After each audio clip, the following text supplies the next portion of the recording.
Saturday morning, social worker Winnie visits families across the area. Covering many miles, Winnie helps families with disabilities and additional needs access the services that Wanjawulo offers.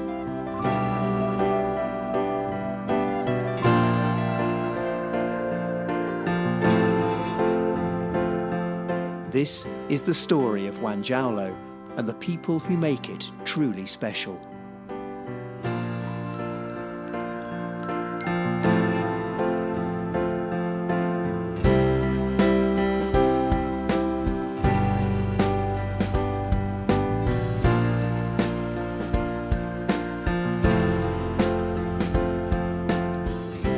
My name is Wanjawulo. I'm a social worker by profession, and now I'm volunteering with Wanjawulo. We always meet here on weekends, especially Saturdays, and we always have interactions with our parents and their children. The Wanjawulo Centre is currently run by a team of professionals who volunteer for free and travel for many hours to work with children and adults with disabilities and additional needs of all kinds.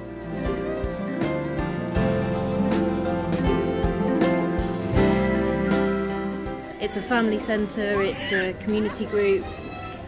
They have a meal when they come to sessions, so it's also a real social event to come and have a session at Wanjawulo. Before Wanjawulo, there was nothing here for children with special needs. Wanjawulo is the first project in this place, taking interest of children with special needs.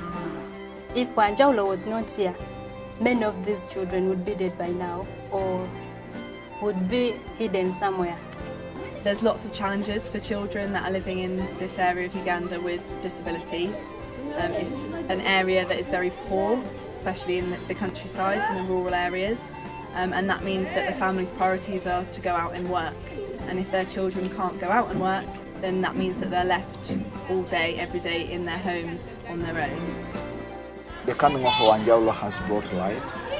Some parents are getting to know that disabilities could be caused by many factors. Some of them are still holding that belief that it's witchcraft, but we have a task to raise awareness and make them understand the causes of disability as Wanjawulo.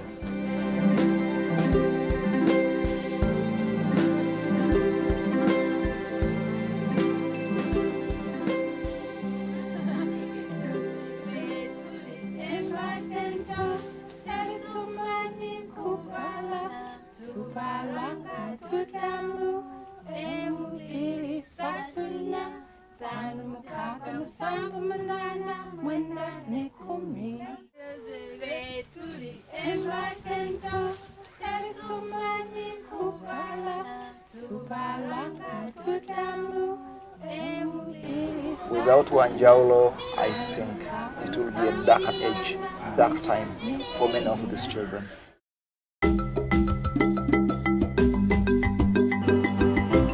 Dennis is one of 9 children.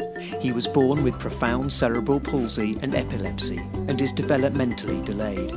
Unlike most of the other 10-year-olds in the village, Dennis is unable to leave his small family home on his own. The children in this village have got a number of disabilities. We've picked up from being out here that there's an awful lot of older women giving birth in this area. Women well into their 50s having new babies, and then in the UK we would have medical support, medical intervention. There's nothing here for any kind of birthing difficulty. As well as being a full-time mother, Mama Dennis grows subsistence crops on her small plot of land. Dennis is so reliant on his mum for his daily needs that she has to take him everywhere.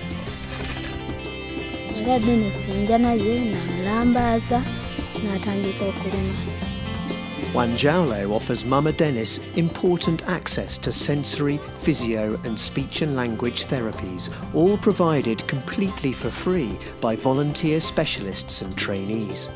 But it will take Mama Dennis at least 3 hours just to carry Dennis to the centre.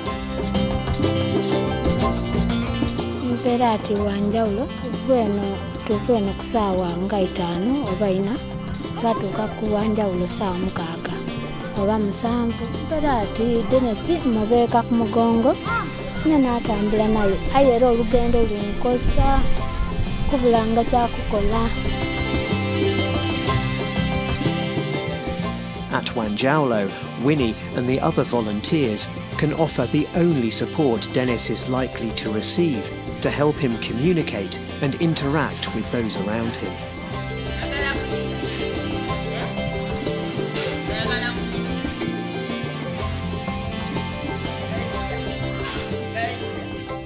So I'm just trying to look out if he has a sound or he can say more, because it's quite a child who seems to understand that and seems to want to play, although he uses I've seen most communication with his eyes.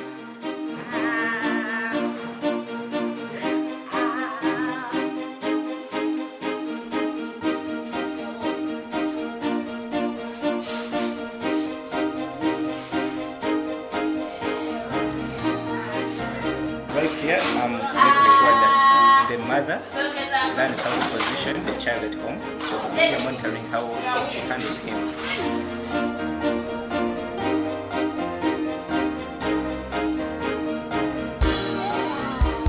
As well as offering therapies and developing simple life skills, Wanjawulo also delivers education sessions to help families understand the needs of their special children. Their aim is to show the village how much fun and interaction these children can have and how much they need to flourish. Everything that we're doing out here in Uganda is about teaching the people here to sustain the children in good positions and good levels of stimulation so that they can maintain the children's lifestyle and well-being when we're not here. As children's sight develops, they might look for things, they might look towards the sun and the light.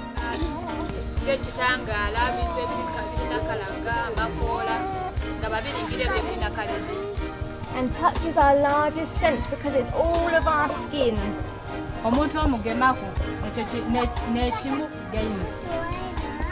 Tickling can be painful for some.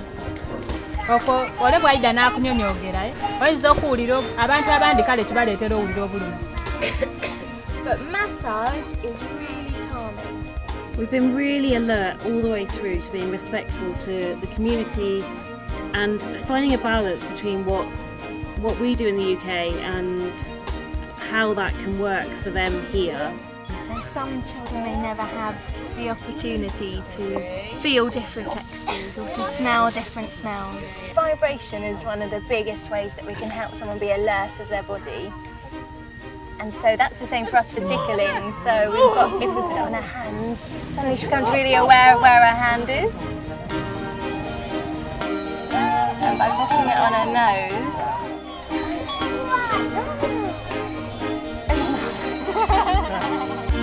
And what's been really nice is that this year on returning, we've found some families coming more and more to the centre because they're beginning to really see the benefits of their children being stimulated, of the fun that their children can have.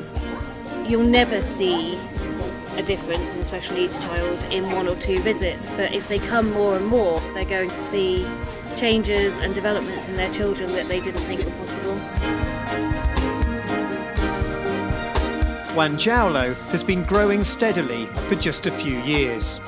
Now it is established in Busu village. The next phase is to create more opportunities for the children to develop basic body skills. Part of this second phase is to create a sensory play trail. This is the balance area, and we're trying to incorporate learning within it and numbers. We've got stacks of 1, 2, 3, 4, and we're going to be numbering all the tyres. But it's basically a climbing frame for children who find it very difficult to climb. Acquiring the materials we need has been one of the biggest challenges. Getting the tyres was quite troublesome because they use tyres till there's nothing left. So they were the most costly part, in fact, which was quite a surprise.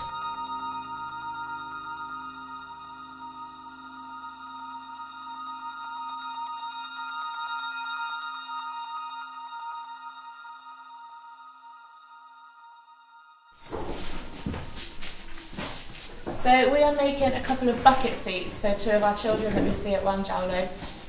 We literally went to market and bought 2 buckets, and we've got a man to cut them into this position. And now we are trying to fashion a seat out of them. So the children that we're doing them for aren't able to sit up by themselves properly. They need to work on their core muscles. And having these seats is going to really help them work on their core muscles and be able to sit up eventually by themselves. I'm going to help. Put it around top. That's the way. Well done. So this is Betty. She comes to Wanjawulo. She lives just behind here actually, so she's here all the time. As you can see, she has Down syndrome. Very able, very funny, very lovely, and very helpful, aren't you? This is Nicholas, who also comes to Wanjawulo. His dad is Noah, who's a builder, so again, Nicholas is around all the time. Should we put this on here? Go on then. Make it look all nice.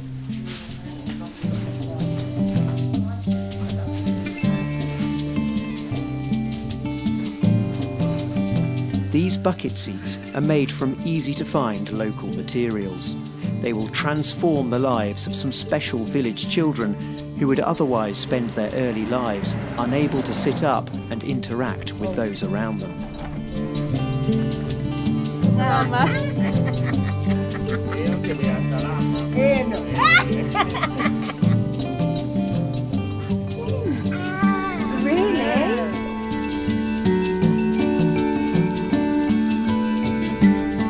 So this is Salama. She is 2 years old and she has cerebral palsy.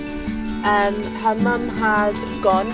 It's her dad and her gran that look after her. Her gran is her main carer, and this is the house that we're at the moment. The Wanjawulo team have thought carefully about Salama's significant visual impairment. Oh wow! And covered her bucket seat in the softest sensory material they could find.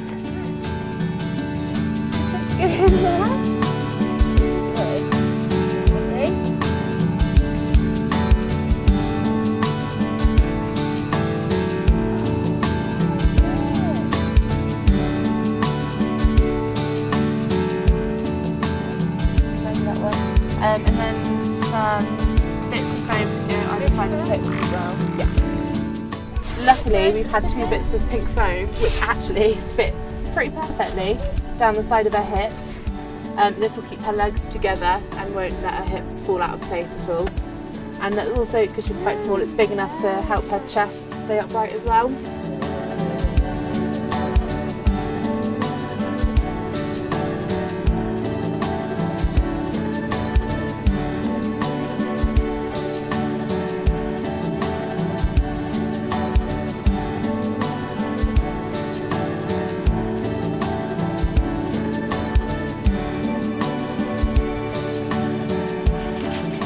The Wanjawulo volunteers use the skills within the village so that everyone in Busu has an opportunity to be involved in the project.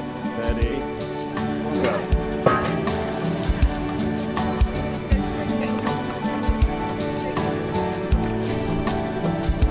Okay, stop. Okay, have you got it on the rope? Yes, yes.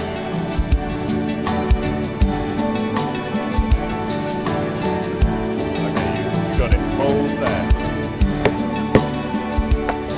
The bricks just fill a little space and provide extra weight so the cement will bind it all together into one big lump when we get there. Go, go, go, this side. Hey! 1 up. 1 to go.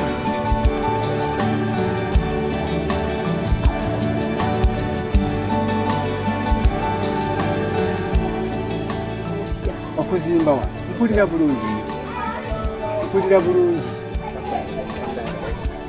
okuwula okuzimba ekifo kino nkyebaza nnyo kubanga kituyamba eyo yenkulankulana gyetwagala mu kyalo jamuki mu maiso abakulembeze baife bano abatuleetako akantu kano babe nga bajja mu maiso nokolaki okulankulanya ekitundu.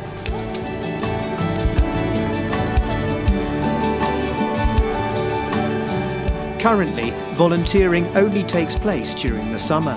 But every change, however small, makes a huge and very visible difference for lives in Busu village.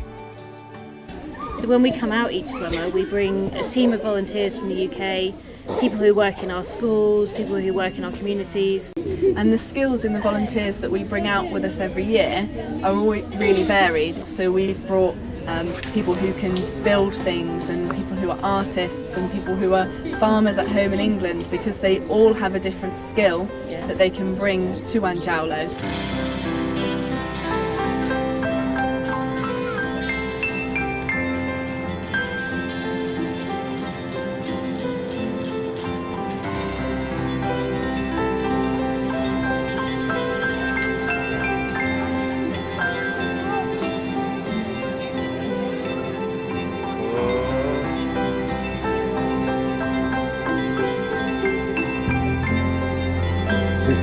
This is good.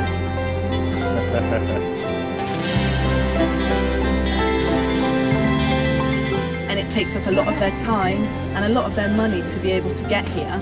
None of the project money pays for our visit at all. We self-fund ourselves because we're passionate and we believe that we can do some good here, we can succeed with that. We did it! Yes, it is up, and if slightly monstrously oversized, it is done. And it's a really good basket swing, and the children are loving it.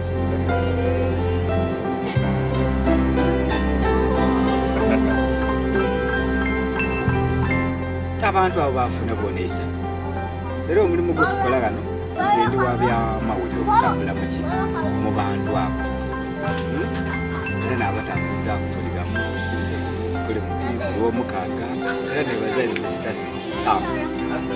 They help to move children out of their caves, where their cages where they have been kept for many decades, unseen and denied access to social services.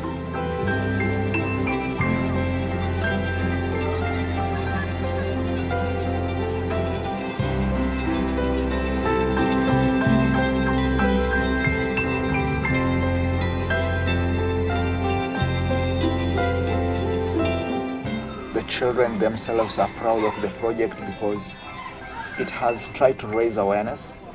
It's making some good progress in area of making parents appreciate their children as children with a disability.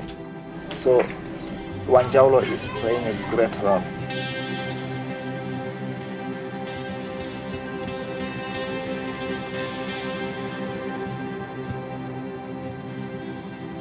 We're on our way to Dennis's this morning. We've got two agendas this morning because we're quite concerned about the position his body is in when his mum's lying him flat on the floor. So we've made a cushioning system that she can have in various different positions. Our second agenda this morning is to see what we can find out about where Jonathan is. Jonathan is Dennis's nephew, and it seems as if he's disappeared from the village all of a sudden. Jonathan is a 4-year-old little boy with albinism, so he's quite different to the rest of the village. In other parts of Africa, albinos are very much a vulnerable group within society. There's a generalised belief that the blood of an albino can cure an awful lot of diseases and ailments, so they get tracked, and they can very often be found with missing limbs because witch doctors have taken limbs from them.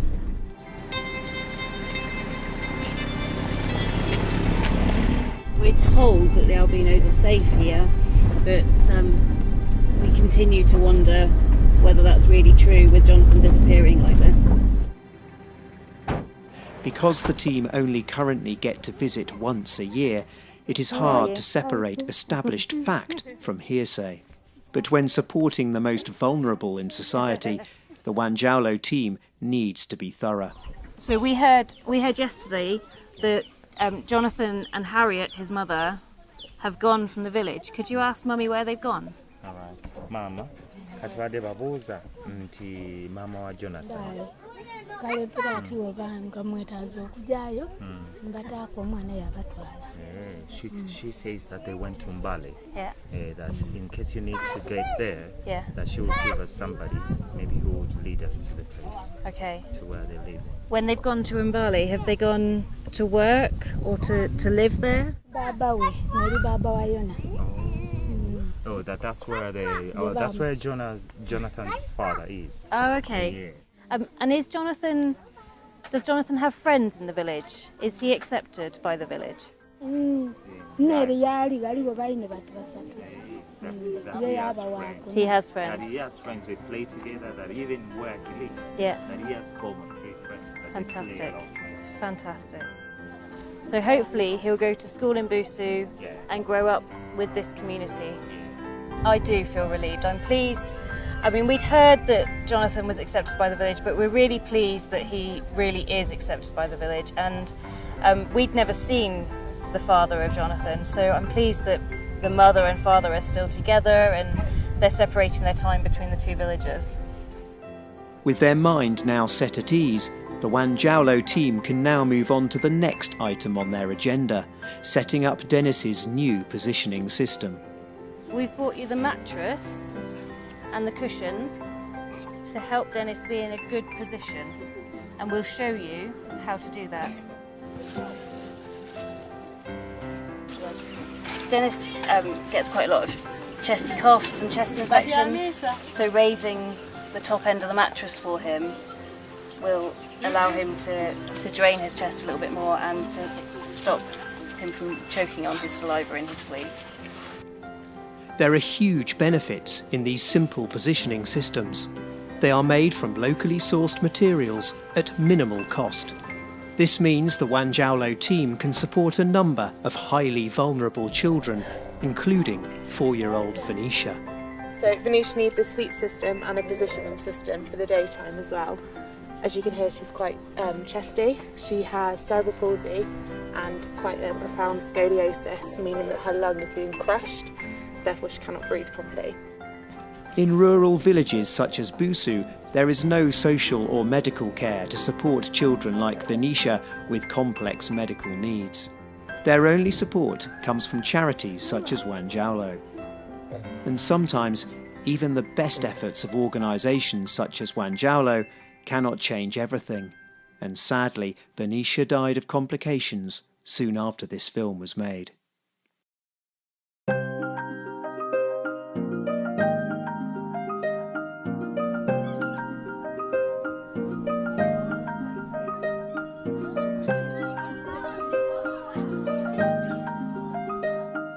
Sia is a young teenage girl within Busu village, and she's been with us right from day one.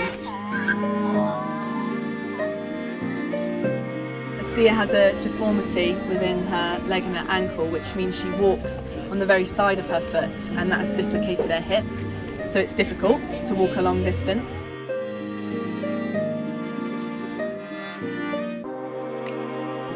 Sia has a challenging life. It can be very isolating for her. Her family go out to work in the day, they go out to tend to the cows and in the garden, and Sia can't keep up with that pace of work, and she's not able to access an education here in the village either. So she stays on their small family compound and she waits for them to return at the end of the day. It's very isolating for her, it's very frustrating, and it must be very boring as well.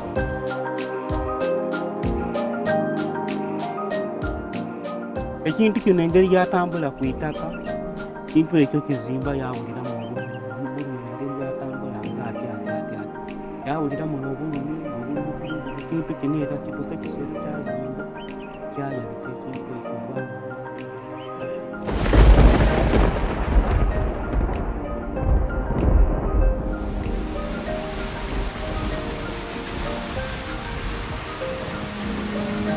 Some parents are getting to know that disabilities could be caused by many factors.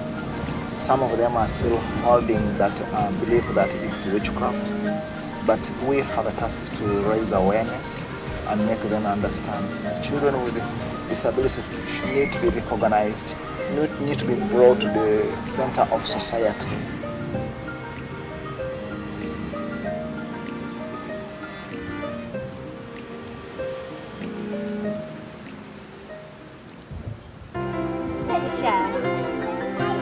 Safina, come. Tongue, look. Whoa. Yay. awulira bulungi ngaidyo kwe mubaine yawe bakulibaine mikwane ebyo kuboneka bulungi. We've seen some real changes in her, haven't we? I mean, we've known her now for 3 years, and she's come to the centre on Saturdays to see Winnie and Sam. She's been a regular attender, and we're actually seeing some improvements in her mobility because of that. Good girl, good touch, girl. That's Yama. That's it. Swing.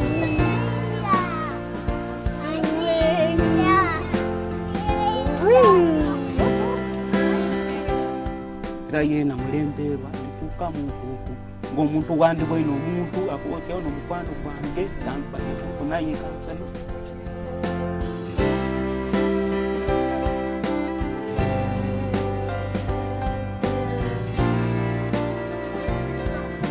Era ano namutambuzaako namutwala ejjanga eyo bankoba.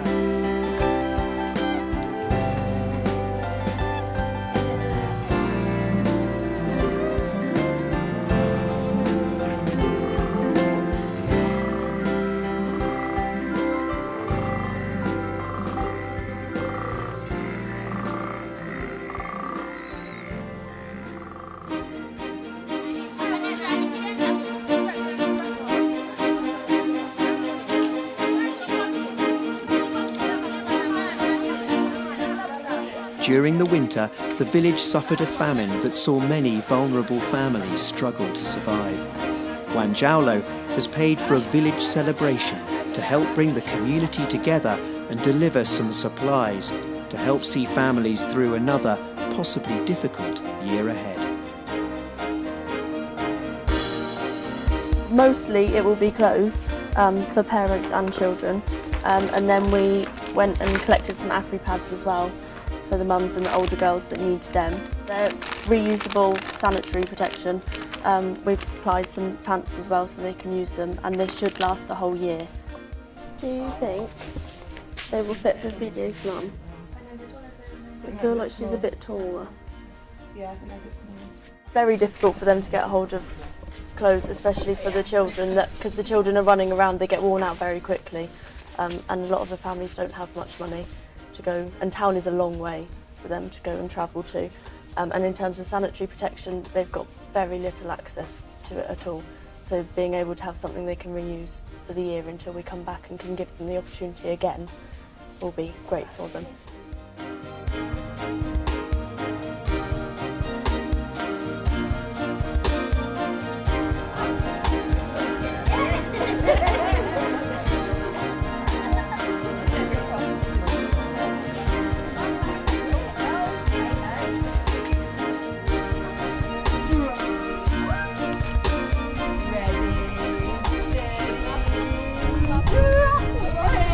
Jonathan, one of very few vulnerable children in the area with an albino skin condition, has arrived at the celebration too.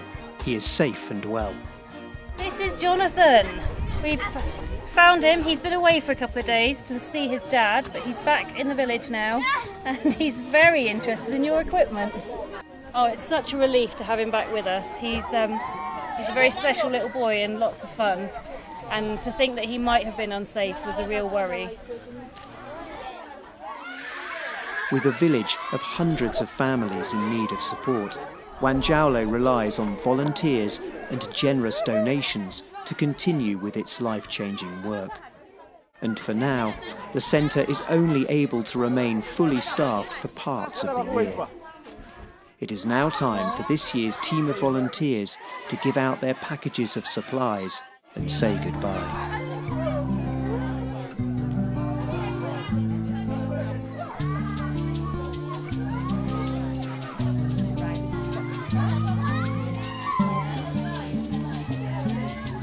Vicky. Vicky.